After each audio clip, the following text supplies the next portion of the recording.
Hi there, my name is Beck and the Rabbi from another planet. Please like, share, subscribe, and ring the little bell so you're notified when new videos drop. And this is Free Comics Fridays. Free Comics Fridays, I've been serializing. I've been doing lots of comics. I've been making comics for a few years, and I got lots of them on file. I got this one I've been serializing over Fridays, which I can't print. I can't go to print. The print files I have are way too teeny tiny. They just come out as like postage stamps, so you can't really read. But they're good for online. So I've been posting them online. The story's been running for about 3 months now. I think we've got 2 or 3 episodes to go, and this is the director's commentary. Before we get into it, though, the creator's commentary. Before we get into it, can you hit the like button? That'd be great. Can you hit the share button? That'd be fantastic. Commenting is also good, as is subscribing. That's fantastic. You can hit the subscribe button. That'd be fantastic. If you subscribe, you can enter my competition prize this week. Ghostbusters, who are you going to call? Subscribe in the comments, leave the hashtag, who you going to call. Go check the video notes, it'll tell you everything you need to know. The prize is going out probably on Sunday the 13th, but I might slip it out for another week, because I do like that movie. Where is it in video notes? Go check out my Indiegogo. I haven't launched it yet. I'm building up an email list. If you would be good enough to consider adding your email address to the list, that would be really, really helpful. Thank you very much. I got these 2 graphic novels over here, which are, I would say, darn freaking good. If you add your email list and you make any purchase, you get one of these. Where's it? Over here, right? These 4. Your choice of these 4 art cards, very, very tasteful art cards for the Male Gaze series. With any purchase, unless you get both graphic novels, when you get all 4 cards for free anyway. So in that case, you get the 5th chaser card thrown in for you, a bit of Deanna Troi action for you. Fine, let's have a look at this week's episode. We're coming up to the end. This is episode 3.5. So this was originally a 3-part miniseries published by American Anime or Anime America. I can't remember the name of the company. I got the pen and ink work back. They did this like really nice tone work to it, but I took all that stuff out.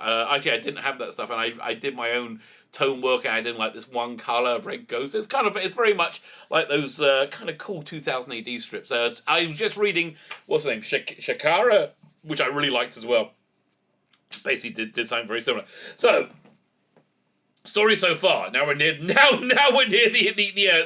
end of the story. Story so far. A warrior is in the 15th century. A Chinese warrior, warlord, is on his way home after negotiating a peace treaty. He's waylaid by bad guys and betrayed by his daughter and killed. And he has this resplendent red armor. The only color you have is red.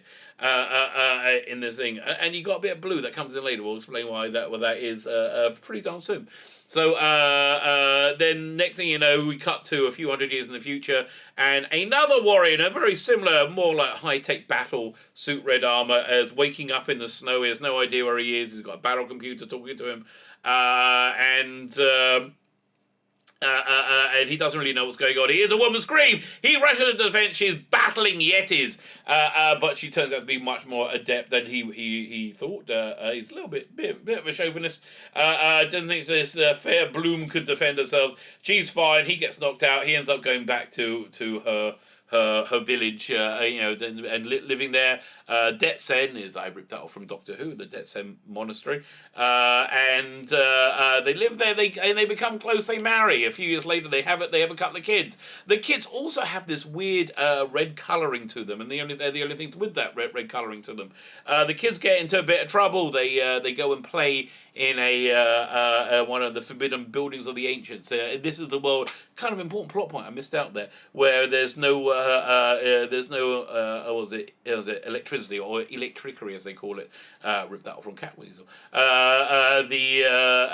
It's not able to be generated. There was a war with Mars, and in defeat, the Martians let off a bomb or something that made it impossible to generate electricity. So the kids are playing in a electric generator thing. Not in a building ancient. Turns out to be a hydroelectric dam generator, and by accident it starts working. There's electricity again, creating a massive power power struggle as Detsen has power. They're waylaid by lots and lots of people, and they want to negotiate a peace, but they're invaded and pretty much destroyed. They're subdued.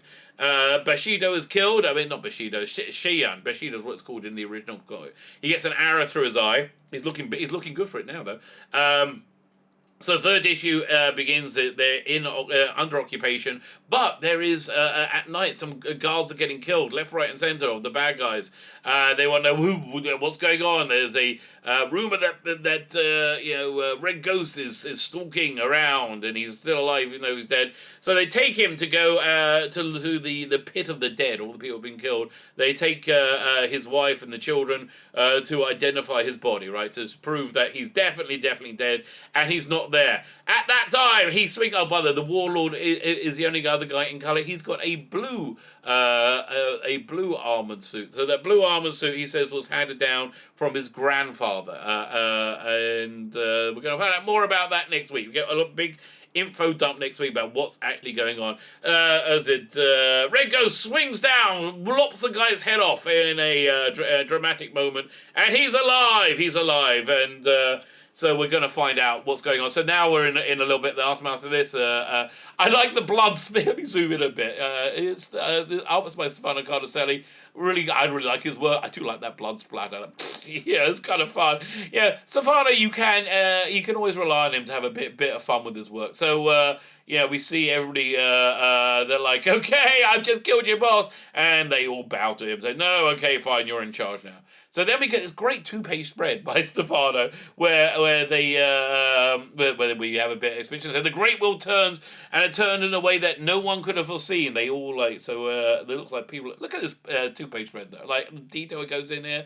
Lord Shion and returned from the dead, and now led the greatest army that has ever seen. So yeah, basically everybody bends the knee to them, and they all become unified under him. And now we get a bit of a coda where we get some answers. So we get him relaxing with his wife after being killed, and quelling an invasion. Next week we get all the answers. We find out who he is, what happens, what's going on, how we get it, and it happens in 3 pages. It's really quite the answers really come quite quickly. I'm quite excited to show you. There you go. That's Red Ghost. What are we up to? The 3.5. I reckon that's episode 15. So I think we've got 2 more weeks to go after this. All to watch for, and it's go check out the website. You can read the whole thing online. It's all there for you. My name is Dillon the Rabbi from another planet. Please like, share, subscribe, ring the little bell so you're notified when new videos drop.